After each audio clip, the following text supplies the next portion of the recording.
तुम्ही विशाळगडावर जाऊन ते काय अनाधिकृत आहे डेमोलेशन करायला पाहिजे, परंतु तुम्ही त्या गावामध्ये जाऊन जे केलंय हे तुमचं जातीचं राजकारण आहे आणि विधानसभा डोळ्यासमोर ठेवून केलेलं आहे. त्याला स्वातंत्र्य मिळवून देण्यामध्ये आम्ही आमचा सिंहाचा वाटा राहिलेला आहे. आम्ही उपरे नाही, या देशाचे नागरिक आहोत.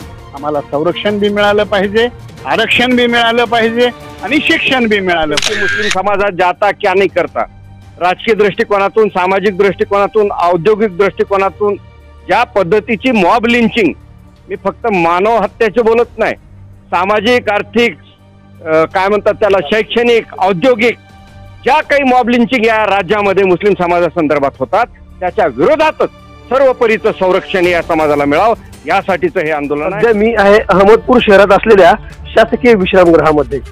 मुस्लिम आरक्षण संघर्ष समितीची नुकतीच बैठक पार पडली आहे आणि संघर्ष समितीतील माझ्यासोबत काही पदाधिकारी असणार आहेत. नेमकी काय चर्चा झालेली आहे आणि काय पार्श्वभूमी असणार आहे, पुढची काय रणनीती ठरलेली आहे ते जाणून घेण्यासाठी मी आलो आहे. काय सांगाल, आज जे बैठक जी आज झालेली आहे या संदर्भात नेमकं काय पार्श्वभूमी ठरलेली आहे तुमची? आज अहमदपूर या ठिकाणी आम्ही लातूरमधून मुस्लिम संघर्ष समितीचे काही मोजके या ठिकाणी लोक आलेले आहोत आणि यासाठी आम्ही स्थानिक लोकांसोबत चर्चा केली आणि आज या बैठकीमध्ये आमचं असं ठरलेलं आहे की येत्या काही काळामध्ये आम्ही एक 2 दिवसाची कॉन्फरन्स घेणार आहोत आणि या मुस्लिम आरक्षण संबंधात कॉन्फरन्समध्ये आम्ही जे काही आमची आरक्षणाची मागणी आहे त्या संबंधी आम्ही कसे नियोजन करायचं त्यासंबंधी आज आमचं या ठिकाणी ठरलं. त्याचबरोबर माझ्यासोबत आणखीही पदाधिकारी आहेत.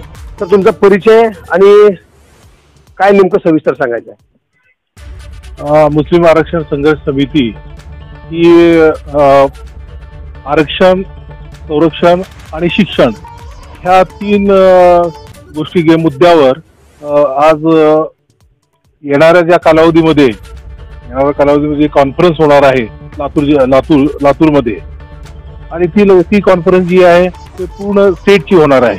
त्याकरता ह्या लोकांना, अहमदपूरमधून काही लोकांना ह्या कॉन्फरन्ससाठी इन्व्हिटेशन देण्याचं काम होतं आणि ह्यांना आव्हान करण्याचं काम होतं की ह्या मुद्द्यावर आपण सर्वत्र एकत्र यायचं आहे आणि आपले मुद्दे तिथं लावून धरायचे आहेत. आरक्षणासोबतच आपण संरक्षण असा शब्द उल्लेख केलेला आहे.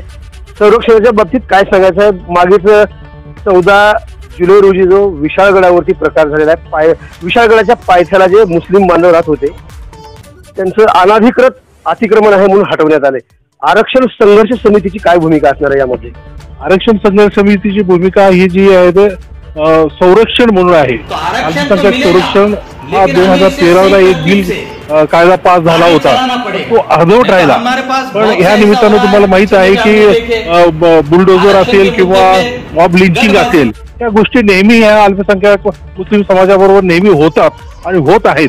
त्याकरता कुठेतरी ह्या शासनाच्या माध्यमातून कुठेतरी हा कायदा आला तर त्या कायद्यासाठी आम्ही इथं ही आम्ही मागणी लावून धरत आहे आणि त्या निमित्तानं जवळपास ही मागणी पूर्ण झालेली आहे असं मला वाटतं, पण ती पूर्ण अंमलात आली नाही. तसंच आरक्षणाच्या संदर्भामध्ये आपण जर बघितलं तर आरक्षणाच्या संदर्भामध्ये तुम्ही बघताय की हायकोर्टाने ज्यावेळेला 5% आरक्षण मान्य केलं मुस्लिमांचं, पण लॅप्स गेल्या सरकारनं ते जाणून बुजून लॅप्स केलं. हे कुठेतरी अन्यायपूर्ण आहे आणि या अन्यायाला लढण्यासाठी आणि मुस्लिम समाजाला न्याय देण्यासाठी संघर्ष समिती निर्माण झालेली आहे आणि त्या माध्यमातून हे सर्व आम्ही इथं जमा झालेलो आहोत. आज राज्यात आपण जर पाहिलं तर मराठा आरक्षणाचा एक मुद्दा पेटलेला आहे आणि तो मराठा आरक्षणाचा मुद्द्यावरून लक्ष हटावं म्हणून अशा दंगली घडविल्या जात आहेत, प्रकरण करण्यात येत आहेत आणि मोजक्याच दिवसावर आता विधानसभेची निवडणूक लागणार आहे. मग तुम्हाला काय वाटतं की नेमकं खरंच या कारणासाठी असे दंगे फसाद घडविले जात आहेत? 100% खरं आहे.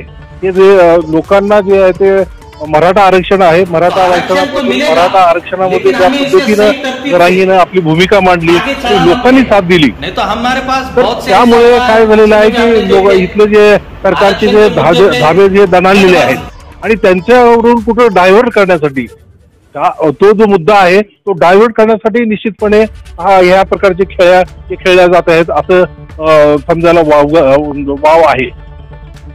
काय सांगणार आहे सर? समोर याल, आपण समोर याल, निश्चितच आपली प्रतिक्रिया मी जाणून घेण्याचा प्रयत्न करणार आहे. तुमचा परिचय अगोदर सांगाल आणि काय तुमच्या भावना आहेत. मी साहेब अली सौदागर या संघर्ष समितीचा एक सदस्य आहे. आपण एक प्रश्न विचारला की त्या विशालगडावर तुमची काय भूमिका आहे. मला असं म्हणायचं आहे की इथं मुस्लिम विरोधी सरकार आहे. 2014 पासून आतापर्यंत कुठं मोहसिनला मारलं जातंय, कुठं त्या खानला मारलं जातंय, आतिकला मारलं जातंय. हे जे प्रकार झाले, आता तुम्ही म्हणताय की आताच्या विधानसभेच्या निवडणूक आल्यानंतर आता हे जातीचं राजकारण, जातीचं ध्रुवीकरण करण्यासाठी पन्हाळगडापासून 3 किलोमीटर 4 किलोमीटरवर असलेलं गाव विशालगडापासून ते 3-4 किलोमीटरवर असलेलं गाव आहे.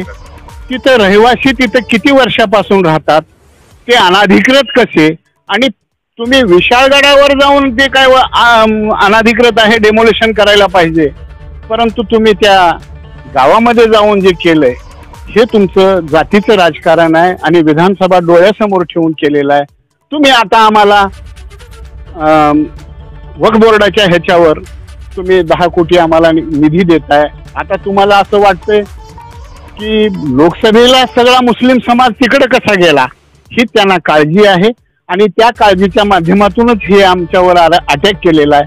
म्हणून आम्हाला संरक्षण मिळणं हे सुद्धा गरजेचं आहे आणि तो आमचा अधिकार आहे. या देशाला स्वातंत्र्य मिळवून देण्यामध्ये आमचा सिंहाचा वाटा राहिलेला आहे.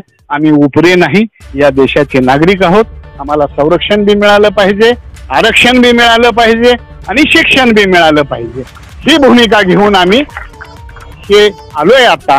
आता हे आरक्षणाचं हे तुफान उठलंय, काय आरक्षणाचं हे तुफान आहे. आता या तुफानामध्ये आमचा कोण हात धरतोय आणि आमचा कोण हात सोडून जातोय हे आजमावण्यासाठी आणि जिल्ह्याला आम्हाला अधिवेशन घ्यायचं आहे.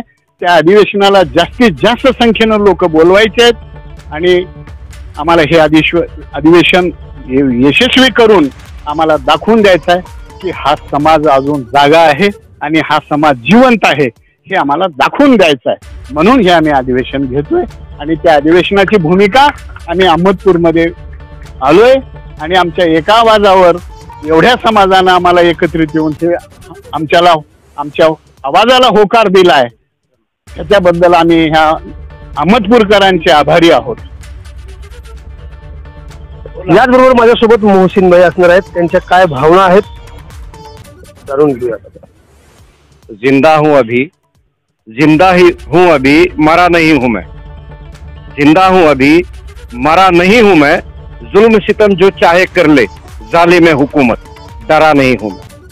मुस्लिम समाजाच्या संदर्भातलं जे गांभीर्य असायला पाहिजे, ज्या शासनाला, म्हणजे शासन ही जमात अशी असते की ते कोणत्याही राजकीय पक्षाची असते, त्याला जनता ही सर्वप्रिय असते आणि जनता सर्व समान असते. परंतु पक्षपाती धोरण अवलंबून या समाजाचा जो नैतिक संवैधानिक अधिकार आहे ते काढण्याचं कटकारस्थान काही विचित्र बुद्धीच्या लोकांनी सत्तेत आगमन केल्यानंतर झाले. आमचं म्हणणं तसंच आहे. ज्या पद्धतीनं या समाजाला शिक्षण मिळावं, आरक्षण मिळावं आणि संरक्षण मिळावं यासाठी जे राज्यव्यापी आंदोलन चाललेलं आहे, त्या आंदोलनाचा एक पायंडा म्हणून आज अहमदपूरच नाही, संपूर्ण लातूर जिल्ह्यात हे दौरा आहे. मुस्लिम समाजाची जी काही भूमिका आहे, ज्यांना कोणी वाटत असेल की मुस्लिम समाजात जाता क्या नाही करता, राजकीय दृष्टिकोनातून, सामाजिक दृष्टिकोनातून, औद्योगिक दृष्टिकोनातून ज्या पद्धतीची मॉब लिंचिंग, मी फक्त मानव हत्याचे बोलत नाही, सामाजिक, आर्थिक, काय म्हणतात त्याला, शैक्षणिक, औद्योगिक ज्या काही मॉब लिंचिंग या राज्यामध्ये मुस्लिम समाजासंदर्भात होतात, त्याच्या विरोधातच सर्वपरीचं संरक्षण या समाजाला मिळावं यासाठीचं हे आंदोलन आहे. आणि येणाऱ्या काळामध्ये आमच्याकडे जरांगे पाटील नाहीत असं म्हणतात, पण अहमदपूरमध्ये ह्या प्रत्येक थांबलेला माणूस हा जरांगे, परंतु एकवटण्याचं काम आम्ही आमच्या माध्यमातून करत आहोत. आणि येणाऱ्या काळामध्ये या शासनाला लवकरात लवकर मुस्लिम समाजाच्या आरक्षणाचा, संरक्षणाचा आणि शिक्षणाचा तिढा जर काढता आला नाही तर ह्या समाजाची भूमिका येणाऱ्या काळामध्ये ठरवण्याचं काम आम्ही करणार, एवढं निश्चित आहे. तर हे होते माझ्यासोबत मुस्लिम आरक्षण संघर्ष समितीचे पदाधिकारी. नेमकं पुढं काय होतंय हे पाहण्यासाठी तुम्हाला बघावं लागणार आहे आवाज बहुजनांचा न्यूज लाईव्ह. ताजे आणि महत्वाचे अपडेट पाहण्यासाठी पाहत राहा आवाज बहुजनांचा न्यूज लाईव्ह करता कॅमेरामॅन मासूम शेख यांच्यासह शिवाजीराव गायकवाड, अहमदपूर, लातूर. पुन्हा भेटणार आहोत पुढील बातमीमध्ये. तोपर्यंत जय हिंद. आवाज बहुजनांचा.